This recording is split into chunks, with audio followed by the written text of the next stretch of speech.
सावरायमेलनि फुंखा सुबुं गसाइगाव BEd कलेजनि गोरायुं मानाव गेदेर डक्टर अजित बर' सारखौ आङो दान्दिसे गावनि सिनायथिखौ लानो थाखाय खावलायबाय आरो सारखौ गांसे आर'नाइजों बरायना लानो थाखाय आं खावलायबाय। आखाइ खबना हो। डक्टर अजित बर' प्रिन्सिपाल गसाइगाव BEd कलेज। रोजा रोजा साबायखर थाबाय सारनिसिम। नेहाथारि थुनलाइ थावख्रिनि दा बे समाव बिथांमोना दिहुननाय खन्थाइ आरो खन्थाइ बिजाबखौ बिथांनि आखाइजों बेखेवहोनो नाजादों। बिनि थाखायनो आङो बिथांखौ बेखेवहोनो थाखाय आं खावलायबाय।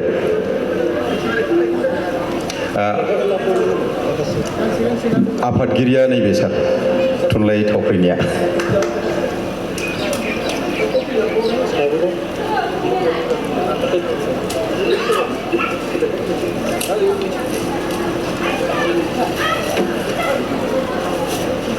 बयखौबो आखाइ खबना होनो थाखाय खावलायबाय।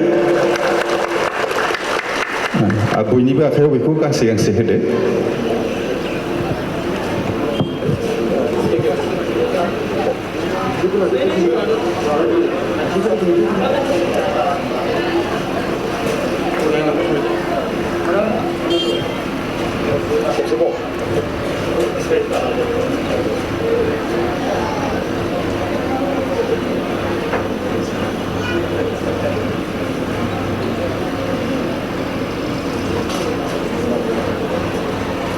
जाबायना?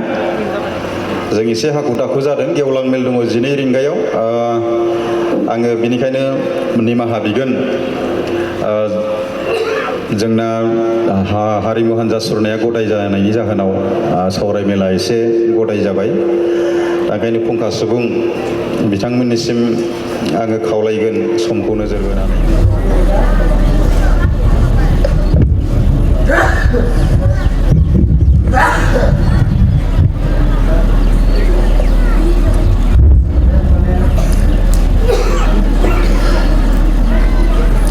जय बर' हारिनि बर' राव साबायखर।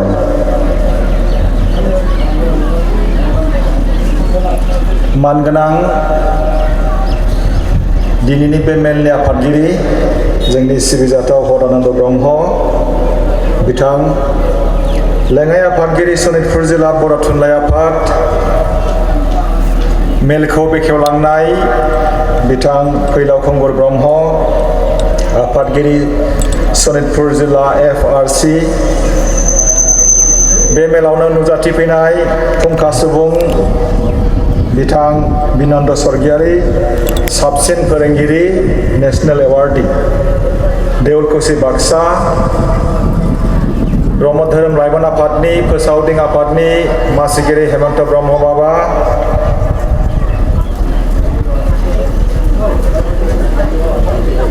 सा धेकियाजुलि गुदि बर' थुनलाइ आफादनि मानगोनां आफादगिरि शरद बसुमतारी बिथां, नेहाथारि मुस्रि बलेन बसुमतारी बिथां, रायदाव आफादनि मानगोनां मासिगिरि गिरिन स्वर्गियारि बिथां, लिंथुमगिरि सिमांसा बसुमतारी बिथां, लोगोसे जोंनि सना फिथरफोर, बयनिबो सना फिथरफोर, फरायसुला फरायसुलि नोंथांमोन, बे मेलाव बाहागो लानाय मेलेमजिबि बिथांमोन, दिथागिरि बिथांमोन आरो जोंनि मेगन बेखेवगिरि फोरोंगिरि नोंथांमोन। बे बुब्लियाव आङो गिबियावनो थुनलाइ थावख्रिजों दिहुनजानाय खन्थाइ आरो खन्थाइ बे बिजाबखौ बेखेवनानै होबाय। मासिगिरि महरै बेयाव दङ गिरिन स्वर्गियारि, सुजुगिरि महरै दङ दैमालु दैमारि, बिथांमोननि बे थुनलाइ सोरजिनाया जोंनि समाजाव जर'खायै थुनलाइ फोथाराव गेदेरथार मोनसे बावनो हायै जुगामि बिहोमा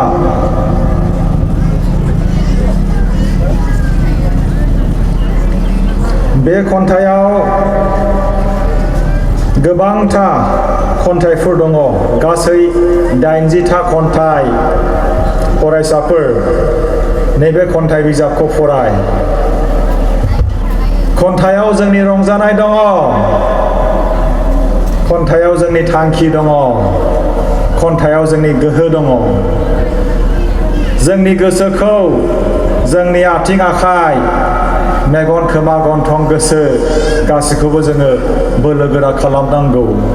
बेनिखायनो खन्थाइजों लोगोसे गुबुन गुबुन बिजाबखौ थाखोनि बिजाबनि अनगायै गोसो होथाब होथाब फरायनांगौ सा ढेकियाजुलि गुदि बर' थुनलाइ आफादजों फोसावजानाय आरोबाव नैबे मोनसे स्निथि बिसान खुगा लाइसि मा होनगोन बेखौ देस्राय बिनि मासिगिरिया जाहैबाय महादेव ब्रह्म गाहाय सुजुगिरिया राजित दैमारि बेजों लोगोसे आरोबाव बिथांमोननि बानजाय आफादा मोनसे बिहोमा होलांबावदों जुजिनायनि रेगा बेनि मासिगिरिया दैमालु दुंहाव नार्जारि गाहाय सुजुगिरि बिथां लक्ष्मण बसुमतारी जोंनि सना फिथरफोर जोंनि दिनैनि सावरायनो गोनां आयदाया जोबोरै मेहेर गोनां जोबोरै ओंथि गोनां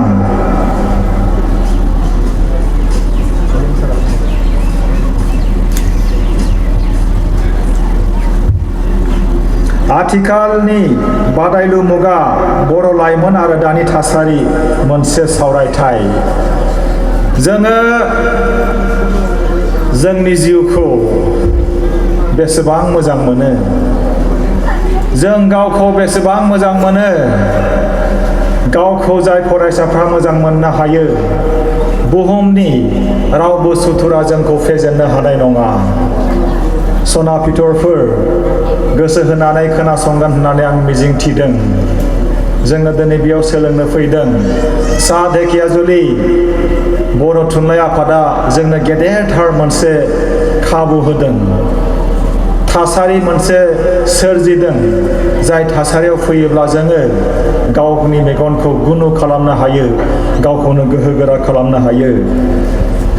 फरायसुला फरायसुलि नोंथांमोन जोंनि मेगनजों नायनानै जोङो 83% सोलोंनो हायो जोंनि थासारियाव मा जादों मा जायाखै बेखौ जों नायै नायै जोङो गोसो मुहियो जों नायनानै सोलोङो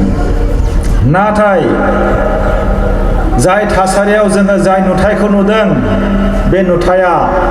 जोंनि थाखाय गोनांथार नंगौना नङा बेखौ जोङो गोथौ साननांगोन दानि मुगायाव मा जेंना जादों मानि थाखाय जेंना जादों बेनि सायाव आङो बुंग्रोनो सानदों आंनि समा 45 मिनिट समल' जोङो बयबो मिथिनाया मोजां बिमा बिफा फोरोंगिरि फरायसुला जोङो गोसो होथाब होथाब खोनासंनानै सांग्रां जानाया जोबोद मोजां जोंनि लाइमोन फरायसाफोरखौ बिमा बिफाया फरायसालियाव थिनहरो मुं थिसनो गेदेरथार मानसि जाथों गोरों मानसि जाथों देरहासार जाथों आंनि फिसाया बेबायदि होननानै बेबायदि गेदेरथार थांखिजों नाथाय जोंनि बिमा बिफानि बाथ्राफोरखौ जोंनि फरायसाफ्रा गोसोआव लायो ना लाया बे गिदिरथार मोनसे सोंलु जाय फरायसाया बिमा बिफानि मोजां बाथ्राखौ खोनासंगोन फोरोंगिरिनि मोजां बाथ्राखौ खोनासंगोन बै फरायसाया माब्लाबाबो लामा आन्दायनाय नङा बेहेरबारियाव गाब्रनाय नङा जाय बाथ्राखौ जोङो खोनासंगोन फंसे बाथ्राया जोंखौ देरहासार खालामनो हायो फंसे बाथ्राया जोंखौ गुनि गियानि खालामनो हायो फंसे गाज्रि रावा जोंखौ फोजोबस्रांनो हायो फरायसुला फरायसुलि नोंथांमोन मोनसे गोनां जाहोन जाय जाहोननि थाखाय जोंनि फरायसाफ्रा लामा आन्दायो बेखौ जों इंराजियाव होनगोन पियार ग्रुप होननानै बुंगोन गावजों सोमोन्दो गोनां बा गावनि बैसोनि मोनसे हानजा फिसा हानजा बै फिसा हानजाया मोजां ना गाज्रि बै फिसा हानजाया मोजांब्ला मोजाङै थांबाय थागोन नाथाय बै फिसा हानजाया माबायदि बिसोरनि साननाय हनाय बिसोरनि मावनाय बिसोर फरायसालियाव थाङो ना थाङा बे बाथ्राखौ जों नायनांगोन मानो होनोब्ला नैबे समाव फरायसाफ्रा गावनि लोगोफोरजों फिसा फिसा हानजाजों थानो मोजां मोनो नाथाय बै हानजानि थांखिया जुदि मोजां मोनाब्ला सासे मोजां मानसियाबो लामा आन्दायगोन बेबादिनो जादों जोंनि समाजाव फरायसाफ्रा मोजां मानसिजों लोगो जानो मोनाखै गाज्रि हानजानि थासारियाव गाब्रनानै गावबो बेहेरबारियाव गाब्रफ्लांदों जों बेबादि थासारिखौ जों नुदों नाथाय जोंनि बे समा माबायदि जोंनि समा अख्रां सा सा बिरनाय जोंनि थांखिया अख्रां सा सा बिरनाय जोङो सोरनिबा फंसे गाज्रि रावाव गावखौनो जोङो फोजोबस्रांनाय नङा फरायसाफोर बेनिखायनो जाय फरायसाफ्रा जाय हानजायाव थादों जाय लोगोआव थादों सांग्रां जानाया जोबोरै मोजां गुबुन मोनसे जाहोन बेनो जाहैबाय ससियेल मिडियानि इनफ्लुएन्स समाजारि बिजों ससियेल मिडिया दिनै जों बयनिबो आखायाव 99% फरायसाफोरनि आखायाव मबाइल फन दङ कम्पिउटार दङ लेपटप दङ गोनांथिबो जादों मानो होननानै बुङोब्ला इउटुबनिफ्राय जोङो सानखान्थि सोलोंनो हायो इउटुबनिफ्राय जोङो इंराजि सोलोंनो हायो साइन्स सोलोंनो हायो सिलेबासफोरखौ माखासे नटिसफोरखौ माखासे गोनां खौरांफोरखौ वाट्सएपनि गेजेरजों इमेलनि गेजेरजों जों मोननो हायो बेनिखायनो दिनै गोनांथिबो जादों नाथाय जोंनि साबेसे फरायसाफ्रा ससियेल मिडियाखौ मोजां हाबायाव बाहायदों बे मोनसे गेदेरथार सोंलु दिनै मबाइलखौ जों बाहायनांगौ नाथाय जों मबाइलजों बाहायजादों मबाइलाव 1 सेकेन्डआवनो पलिउटेड भिडिअ पलिउटेड पिक्चार फट' गाज्रि भिडिअ गाज्रि मेसेज फैयो जाय मेसेजखौ नायोब्ला जोंनि गोसोआ गलियो जों डाइभार्ट जायो जोंनि थांखिनिफ्राय जोङो आनज्रायलाङो बेनिखायनो फरायसाफोर जोङो ससियेल मिडियाखौ बा जोंनि आखायाव मबाइल फन थानायखौ मोजां खामानियाव जोङो बाहायनांगौ दिनै नोंथांमोननि सिगाङाव बुंनानै आं गोजोननाय मोनगोन थाखो 8नि सासे गथ'आ आंखौ फन खालाम आंनियाव बोसोन लाहरोमोन थाखो 8 फरायबाय थानाय समावनो बै फरायसाया आंनियाव साजेसन एडभाइस लाहरनानै दिनै बिथाङा हायार सेकेन्डारि फाइनाल इयारसिम सौफैबाय बिथाङा आंनाव सोंहरदोंमोन सार आं हस्टेलाव थायो हस्टेलनि साफ्रोमबो लोगोफ्रा मटिभेटेड नङा आंनि गोसोखौ बिसोरो मालाबा डाइभार्ट खालामनो नाजायो आं मा खालामनांगौ होननानै बै फरायसुलिया आंनाव सोंहरोमोन दिनै बिथाङा आंनो फन हरदों सार इउटुबाव आङो सानखान्थि सोलोंबाय इउटुबाव आङो ग्रामार सोलोंबाय इउटुबाव आङो साइन्स सोलोंबाय बेसेबां थुलुंगाथाव नाथाय जोंनि फरायसाफ्रा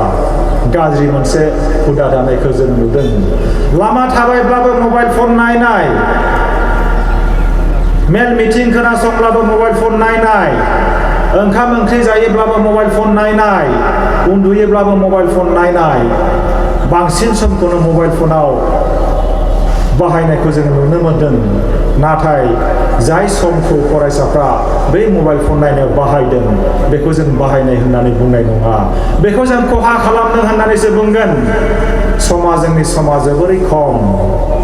आं दिनै नोंथांमोननि सिगाङाव लेक्सार होदों आं गाबोनबो थैनो हागौ रावबो बुंनो हाया जेब्ला आं थैगोन आंखौ सावथारगोन होननानै बुङा सावगोन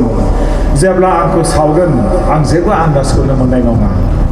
आंनि आथिं आंनि आखाइ आंनि मेगन आंनि देहा गासिबो गोथै जागोन आङो जेबो आन्दाज मोननाय नङा आं रंजानो हानाय नङा खन्थाइ आवरायनो आं हानाय नङा मेथाइ खननो मोसानो आं हानाय नङा हुस गैयै आं जागोन गोथै आं जागोन बेनिखायनो इसोरा जोंनो जिहेतु जिउ होदों बे जिउआ थरथिंसेल' दिनै दंब्ला गाबोन गैयाबो जानो हागौ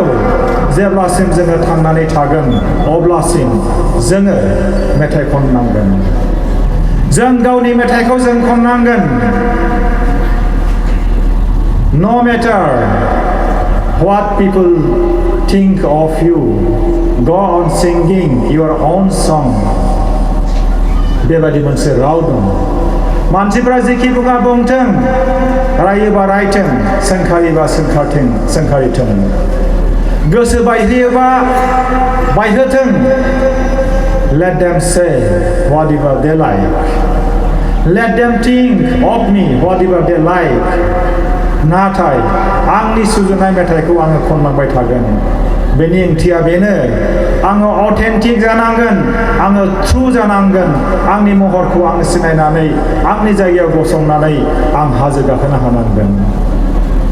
सोरबा सासे मानसिनि रावाव आं गावखौनो जुदि फोजोबस्रांनो नाजायोब्ला आं गावखौनो जुदि गावनि थांखिनिफ्राय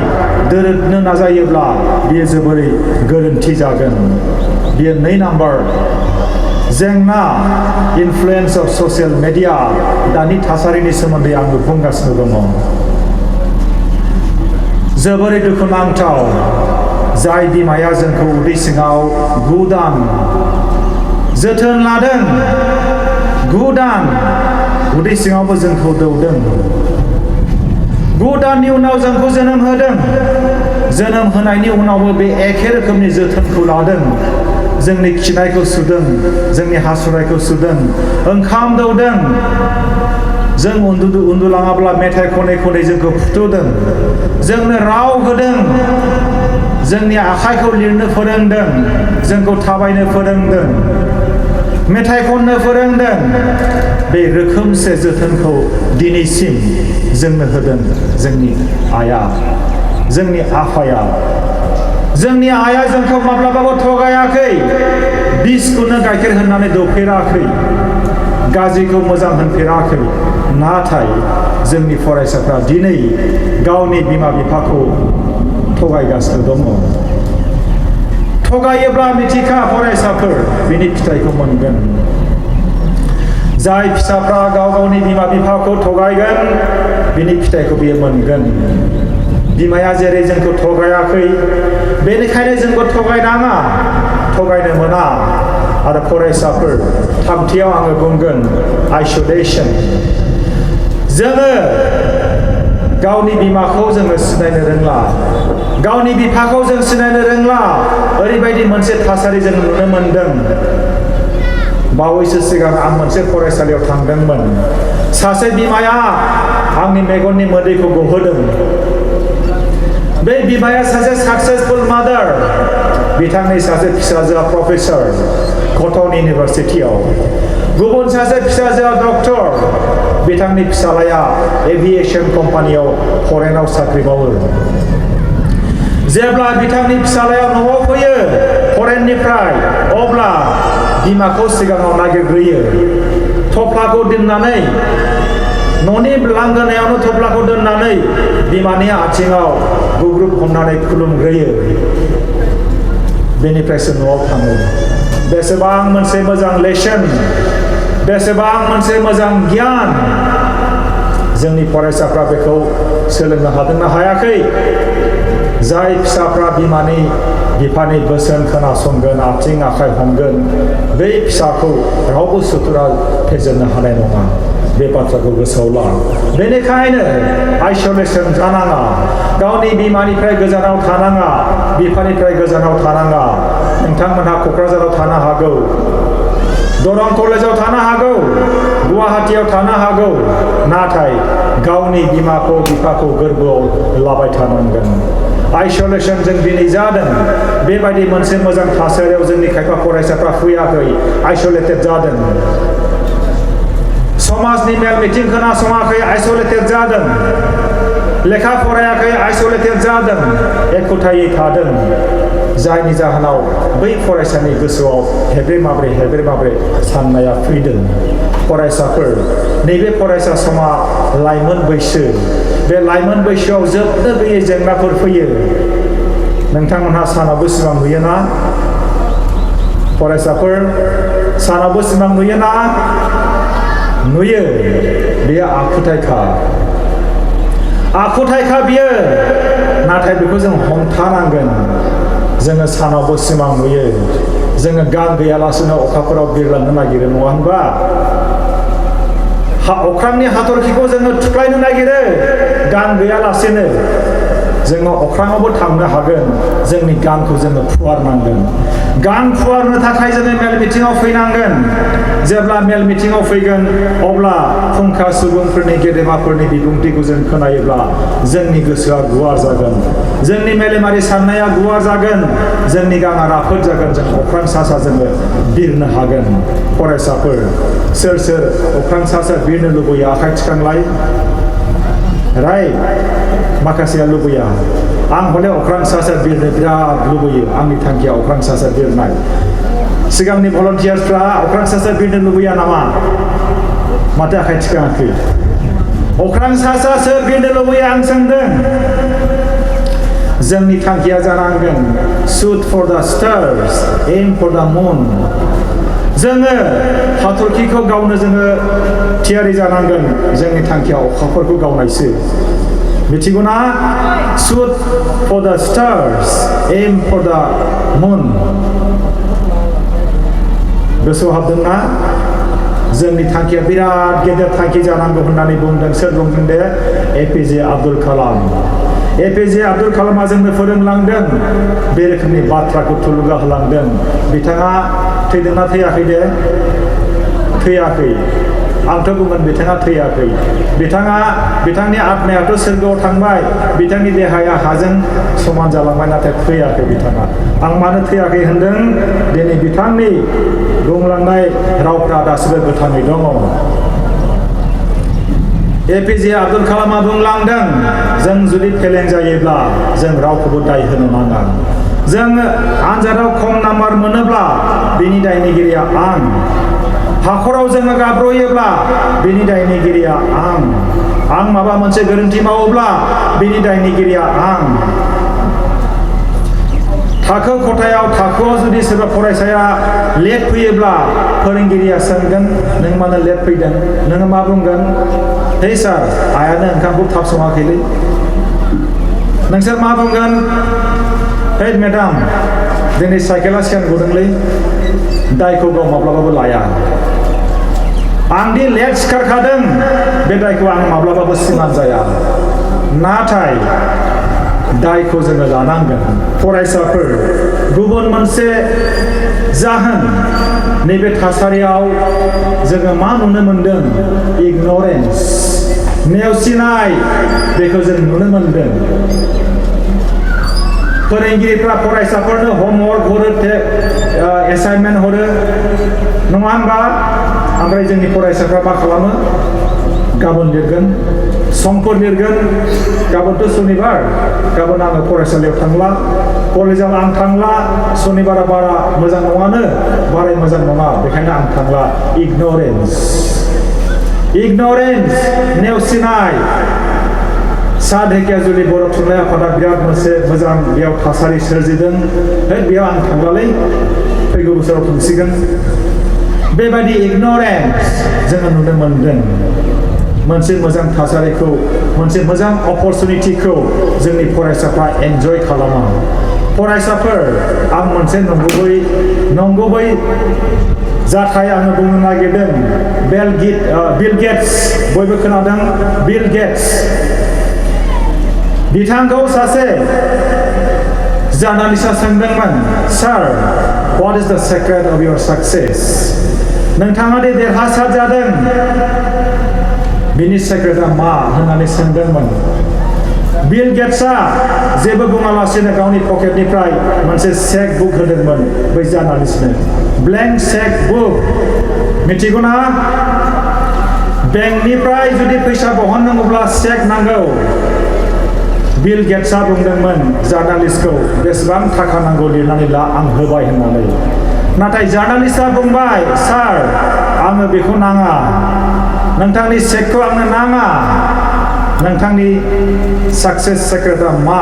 माबायदि उथ्रिसार जाखो बेनि मन्त्रखौसो आंनो नांगौ आरोबाव बिल गेट्सआ आरो खेबसे होबावबाय सेकेन्ड टाइम आरोबाव जार्नालिस्टआ बुंबाय नाङा सार आंनो बेखौ खेबनै रिफिउज खालामबाय इगनर खालामबाय अब्ला बिल गेट्सआ बुंबाय दानि समनि फरायसाफोरनि जेंनाया बेनो अपरचुनिटि मोनोब्ला इगनर खालामो बिल गेट्सआ मा बुंदोंमोन जाय सुबिदाखौ जोङो मोनदों बेखौ लानांगौ बिल गेट्सआ जुदि बे चेक बुकखौ आंनो होयोमोनब्ला आं लागौमोन सोर सोर लागौमोन आखाइ थिखांलाय लाजिनानै आखाइ थिखाङाखै सोरबा सोरबा लागौमोन नङा होनबा बेनि मिनिङा बेनो जोङो सुबिदाफोरखौ खाबुफोरखौ जोङो नागारनाङा दा बे रोखोमनि माखासे जेंनाफोरखौ जोङो नुदों दा जोङो बोरै आवगायलांनो जोंनि समाजाव जोंनि प्रिथिबियाव जोंनि बुहुमाव जों बयबो मिथिगौ सारअन्थाइया फैयो बारहुंखाया फैयो दै बानाया फैयो बांग्रिङा फैयो नाथाय बेसे गोबाव थायो दसेनो फैगोन दसेनो थांगोन नङा होनबा जोंनि गेजेराव मा फैदोंमोन कर'ना भाइरास फैदोंमोन नङा होनबा कर'ना भाइरासआबो जोबलांबाय बेनि ओंथिया बेनो जायखिजाया थासारियानो पारमानेन्ट नङा जुगामि नङा जायखिजाया जेंनायानो जुगामि नङा जों माब्लाबा ओंखाम उखैगोन माब्लाबा जोङो दै गांगोन नङा होनबा माब्लाबा जोंखौ फोरोंगिरिया रायगोन नाम्बार खम मोननायनि जेंनायाबो जुगामि नङा दिनै आङो फेल जानो हागौ नाम्बार आं खम मोननो हागौ नाथाय बिनि सलुसना बिनि फिननाया आङो थाखो खथायाव बा दर फांथेनानै गाबबाय थायोब्ला दुखु मोनोब्ला बियो सलुसन जानो हाया नाम्बार खम मोनदोंब्ला फेल जादोंब्ला आरोबाव जोङो मेंनाय गैयै जोङो फरायनांगोन हार्ड वर्क जों खालामनांगोन स्मार्टलि जोङो खामानि मावनांगोन अब्लानो जोङो देरहासार जानो हागोन दा आङो फरायसाफोरखौ बुंदों जोङो नैबे थासारियाव माबा मोनसे जेंना जादोंब्ला बेखौ जोङो पारमानेन्ट साननाङा आरो आङो थोंजोङै बुंबावगोन जोंनि फरायसा समाव मा जादों ससियेल मिडियानि गेजेरजों मिस कल फैदों नङा होनबा मिस कल फैनायखौनो मा खालामखो बेखौ सिरियासलि लाबाय मेसेजखौ बेक खालामबाय रिप्लाइ होबाय कल बेक खालामबाय बिदिनो दिनै एसे गाबोन एसे दिनै एसे गाबोन एसे मा जाखो बिसोरनि गेजेराव मोनसे मोजां मोनलायनाय फैबाय गोसो थोलायनाय फैबाय माखासे साननि उनाव बै फना ब्लक जाबाय ब्लक जानायनि जाहोनाव सेंग्रा एबा सिख्लाया फन खालामनानै मोनैयाव गोसोआ बायबाय हरसे माने उन्दुआखसै सप्तासे माने ओंखाम जायाखसै बे मोनसे सलुसन नामा बियो सलुसन जानो हाया सासे सिख्लाया गोसो थोआखै आरोबाव सिख्लाफोर दङ नंगौना नङा नंगौना सासे सेंग्राया सिख्लाफोरखौ गारनो हो आरोबाव सेंग्राफोर दङ सासे सेंग्राया गारदोंब्ला सासे सिख्लाया गारदोंब्ला जेबो बेयाव जेंना जानांगौ जेबो गैया जोंनि थांखिया बे जानो नाङा आङो मा बुंदों जोंनि जायखिजाया थासारियानो पारमानेन्ट नङा जुगामि नङा जोङो बेनिखायनो जोंनि जेंनायाव फकास खालामनाङा जोंनि जेंनायाव जोङो गोसो होथाबनाङा जेंनाखौ जेरै जोङो सुस्रांनो हागोन मा राहाजों जों सुस्रांनो हागोन बैनि सायावसो जोङो फकास खालामनांगौ जेंनाखौ जुदि जों जादों होननानै बे जेंना जाबाय आं ओंखाम जाला आं उन्दुला आं थैनोसै आं खारनोसै बिदि जुदि फकास खालामोब्ला जानाय नङा नाथाय बे जेंनानि सलुसन दङ बे सलुसनखौसो फकास खालामनांगोन माबायदि जोङो जेंनाखौ सुस्रांनो हागोन बेनि सायावसो जोङो गोसो होनांगोन फरायसाफोर बयनिख्रुइ जौसिनाव मा दाउ बिरो दे मा दाउआ बिरो बयनिख्रुइ जौसिनाव मा दाउआ सिरि सिरि दाउस्रि दाउखा सिला दाउखायाथ' गागासो खाथि खाथि बिरो नङा होनबा सिलाया हारसिं हारसिं बिरोना बिरा नाय माब्लाबा हारसिं हारसिं बयनिख्रुइबो गोजौसिनाव बियो बिरगोन दाउखाजों बियो बिरफाया सखाजों बियो बिरफाया रावबो दाउजों बियो बिरफानो गोसो गैया बिनि थांखिया बिराद गेदेरथार बियो गागाबो गाबा बियो मेथाइबो खना साइलेन्ट फकास बेखौ होनदों फकास जेसेबांखि गोजौआव बिरा मानो बे गाहायसिनथाराव मा दङ बिनि टारगेटआ बिनि थांखिया मा दङ बै गोजौनिफ्राय बियो फकास खालामगोन फकास खालामनानै बियो गाहायाव फैगोन गावनि थांखिखौ बियो मोनफैगोन थिग बेबादिनो जोङो मा खालामनांगौ जोंनि थांखियाव जोङो फकास खालामनांगौ गोसो होथाबनांगौ सिला बायदि जोङो जानो हानांगौ सिलायाथ' हारसिं हारसिं बिराद गोजौआव बिरो नाथाय गिया जोंबो गिनो रोङै जानांगौ गावनि थांखियाव सहैनो थाखाय जेरै मालाला यूसुफजाईआ उग्रपन्थीजों थरसे गुलि गावजानायाव गियाखैमोन मालाला यूसुफजाईखौ मिथिगौना फरायसाफोर सासे मुस्लिम सिख्ला बिथाङा सासे इन्टारनेशनेल फिगार बिथाङा बुंदोंमोन गंफ्रोमबो नखर गंफ्रोमबो लामा गंफ्रोमबो गामि गंफ्रोमबो समाज गंफ्रोमबो हादोराव जौगानाय गोजोन आरो खौसेथि फैनांगौ बेबायदि थांखिजों बिथाङा गामिनि फरायसुलिफोरखौ उन्दै उन्दै गथ'फोरखौ आखायाव हमै हमै स्कुलाव लांदोंमोन गेदेर गोलाव खालामनो फोरोंदोंमोन नाथाय बै बिथांनि हाबाखौ उग्रपन्थीया मोजां मोनैयाव मालाला यूसुफजाईनि खर'आव गावदोंमोन खर'आव जेब्ला गावदोंमोन मालाला यूसुफजाईआव जायगायावनो गोग्लैदोंमोन मालाला यूसुफजाईखौ हस्पिटालाव लांदोंमोन हस्पिटालाव जेब्ला बिथाङा हुस मोनबाय बिथाङा थेंक इउ गड थेंक इउ आल्लाह होननानै इसोरनि खाथियाव आरज गाबदोंमोन इसोरखौ बिथाङा थेंक इउ होनदोंमोन आल्लाहखौ बिथाङा होनदोंमोन थेंक इउ नोंथाङा आंनि जिउखौ बासायबाय दिनै नोंथांनि सिगाङाव आङो प्रमिस खालामदों आङो समाय लादों थैजासिम आं समाजनि थाखाय उन्दै उन्दै हिन्जावसाफोरनि थाखाय उन्दै उन्दै फरायसाफोरनि थाखाय आं हाबा मावगोन होननानै बिथाङा समाय लादों बिथाङा बुंदों उग्रपन्थीनि थरसे गुलिया आंखौ सिगिनो हाया उग्रपन्थीनि थरसे गुलियाव बिथाङा खोमसि खथायाव मेगन मोदै हुगार हुगार गाबनानै बिथाङा थायाखै दिनैसिम बिथाङा खामानि मावगासिनो दङ मालाला यूसुफजाईआ आंनि सासे रल मडेल बिथांनि फंफ्रोमबो रावाव देरहासारनि मोन्थोर दङ बिथांनि फंफ्रोमबो रावाव खन्थाइयाव मेथाइयाव देरहासारनि मोन्थोर दङ बिथांनि आगानाव बिथांनि खामानियाव थांखि दङ बेखौनो जोङो फल' खालामनांगौ फरायसाफोर जोङो दानि थासारियाव गोरोबनानै थानो थाखाय बा देरहासार जानो थाखाय जोंनो मा नांगौ कमिउनिकेशन स्किल्स फोरोंगिरिजों जों बोरै रायलायनांगौ बिमा बिफाजों बोरै रायलायनांगौ थासारिजों बोरै रायलायनांगौ मोनसे कमिउनिकेशन स्किल्स बेखौ जोङो सोलोंनांगोन जों बयहाबो मोनसे मोनसे सफ्ट स्किल्स थानांगोन सफ्ट स्किल्स जोंनि गेजेराव फरायसाफोर दङ फरायसाफोरनि गोसोनि सिङाव मा दङ जेंनाफोर दङ नङा होनबा बयनियावबो मोनसे लुबैनाय दङ मोनसे जेंना दङ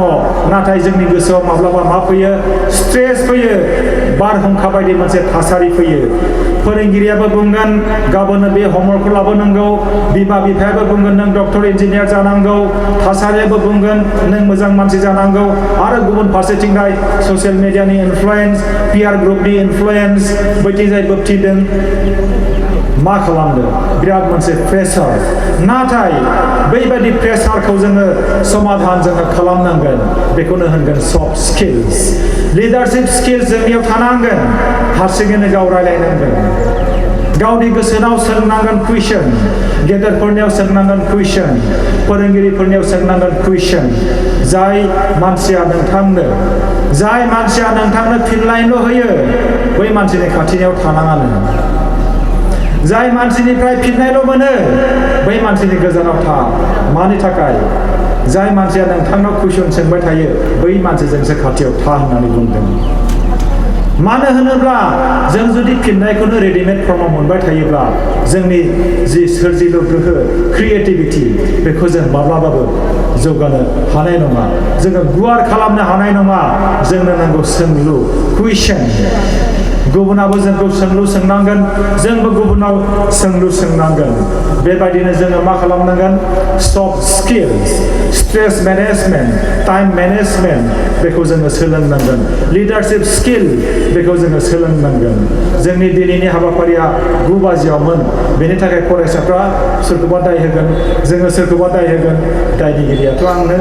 दायनिगिरिया जों बयबो नङा होनबा time and time wait for नान होननानै बुंदों सम आरो फैलासेमा रावखौबो नेथ'वा फरायसाफोर जोङो जुदि आवगायलांनांगौब्ला जों मा खालामनांगोन बी साराउन्डेड बाय गुड पिपल जों जुदि बिबार बारियाव थायोब्ला जोंनि गोसोआव मा सोमजिगोन मिथिगौना खन्थाइ सोमजिगोन जों बिबार गेजेराव थायोब्ला मोनफ्रोमबो बिथिंनिफ्राय मोदोमफ्रु बिबारा फैगोन थिग बेबादिनो मा खालामनांगोन we must be surrounded by good people गोरों मानसिजों लोगो जानांगौ गोरों मानसिजों सावरायनांगौ आं दहायनो बुंखांबाय peer group influence गाज्रि हान्जानिफ्राय गोजानाव थानांगौ मोजां मानसिजों गोरों मानसिजों लोगो जानांगौ बिसोरजों कमिउनिकेट खालामनांगौ फरायसाफोर आंनि आखायाव बारा सम गैलिया आङो ससेल' बुंसिगोन दा जोङो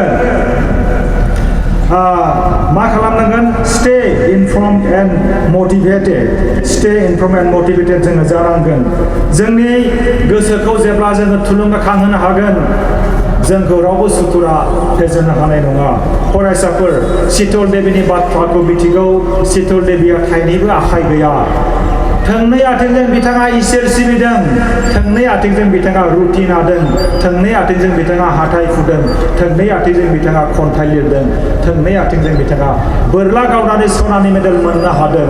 आखाइ गैयै मानसिया जुदि थांनानै थानो हायोबा आथिंजोंनो बोरला गावनानै सनानि मेडेल मोननो हायोब्ला जोंबो बैबायदि मानसिनि बैबायदि सुबुंनि गोसोनि बोलोखौ जोंबो लानो हानांगोन जोंबो रोंनांगोन आंनि जिउआ आंनि नोंथांमोननि जिउआ नोंथांमोननि रावनिबो नङा आं माबायदि थांनानै थानो गोसो जादों बेखौ आंसो चुज खालामनांगोन आंसो थिग खालामनांगोन गाइखेर लोंनो ना जौ लोंनो मोजां मानसि जानो ना गाज्रि मानसि जानो जाम्बा जानो ना सियान जानो बेयो आंनि आखायाव बेनिखायनो आं बुंदों आंनि जिउआ आंनि नोंथांमोननि जिउआ नोंथांमोननि रावनिबो आखायाव बेखौ हगारनाङा रिमट कन्ट्रलखौ नोंनि आखायाव लाबाय था आंनि जिउनि रिमट कन्ट्रलखौ जुदि सोरनिबा आखायाव हगारोब्ला आंखौ गोसोबायदि फिदिंगोन आंखौ बेहेरबारियाव लांगोन आंनि थांखिखौ थांखि गैयै खालामगोन आंखौ मटिभेसन गैयै खालामगोन बेनिखायनो जोङो मा खालामनांगौ स्टे इनफर्म जोंनि आखायाव ससियेल मिडिया दङ कम्पिउटार लेपटप बेनि गेजेरजों जोङो गोबां इनफरमेसन मोनो लेटेस्ट इनफरमेसनखौ जोङो लाबाय थानांगौ फरायसाफोर अख्रां सासेयाव सोर दं दा अख्राङाव सोर बिरगासिनो दं दे बुंलाय सुनिता उइलियाम्सनि बाथ्राखौ खोनादोंना फरायसाफोर सुनिता उइलियाम्सआ सासे भारतनि आइजो बिथाङा आमेरिकायाव सासे इउनिभार्सिटिनि प्रफेसारजों हाबा जानानै बिथाङा दा अख्रां सासे बिरगासिनो दं मिथिगौना जों बयबो अख्रां सासे बिरनो हाया जानो हागौ नाथाय जोंहाबो आखायाव गोहो दङ जोंनि गोसोआव गोहो दङ मेलेमाव गोहो दङ बेखौ लानानै जोङो माउन्ट एभारेस्टआव थांनो हायो गाखोनो हायो अखाफोराव जोङो बिरनो हायो अख्रां सासा अख्रां मामा जोङो बिरनो हायो जेरै सुनिता उइलियाम्सआ दासिमबो अख्रां सासा बिरगासिनो दङ जों मिथिनायाव बिथाङा 2025 मायथाइयावसो बे बुहुमाव फैगोन जों बेखौ मिथिदों दिनै मानसिया मा मावदों माउन्ट एभारेस्टआव गाखोदों अखाफोराव थांदों अख्रांमायाव बिरबायदों नाथाय जोंनि मानसिया लामा आन्दायदों जोङो दैखरखौनो बेसेबांबा गिदिर बुहुम होननानै साननानै लादों जोङो दैखरनि एम्बु जानानै दं फरायसाफोर बेनिखायनो जोङो साक्सेसफुल मानसिनि गेदेमाफोरनि थुलुंगाखौ जोङो लानो रोंनांगोन आर.एस. मोसाहारिनि बाथ्राखौ नोंथांमोनहा खायफा मिथिगौ खायफा मिथिया जोंनि बर' फिसा सासे गोजौ थाखोनि मेलेमजिबि आरो सानसे समनि गभर्नर मेघालयनि बिथाङा बुंदोंमोन IPS पास जानो थाखाय बिथाङा असम्भव फरायदोंमोन मिथिगौना असम्भवनि मिनिङा मा नोंथांमोनहा डिक्सनारियाव नाय एक्सट्रिमलि हार्ड ओरैबायदि फरायदोंमोन बिथाङा IPS अफिसार जानानै बिराद गेदेर अफिसार जादों जोबनायाव बिथाङा मेघालयनि गभर्नर जादों थ' बिथांनि फंसे राव IPS अफिसार जानो थाखाय आङो असम्भव फरायदोंमोन बे बाथ्राखौ जों गोसोआव लाबाय थायोब्लानो जोंबो बयबो उथ्रिसार जानो हागोन फरायसाफोर आंनि आखाइनि समा जोब्बाय दा जोबनायाव आङो सा धेकियाजुलि बर' थुनलाइ आफादनि साफ्रोमबो दैदेनगिरि बिथांमोनखौ आं साबायखर बावदों बिथांमोनहा आंनो एसेबां मान होदों फरायसाफोरजों गार्जेनफोरजों फोरोंगिरिफोरजों इन्टारेक्शन जानो खाबु होदों जोबनायाव आं मोनसे बाथ्रा बुंदों फरायसाफोर सोरबा मिनियोबा मिनिफानाङा सोरबा गाबोबा गाबफानाङा सोरबा दुखु जायोबा दुखु जानाङा आंनि जिउआ आंनि गोजोन्थों साबायखर थेंक इउ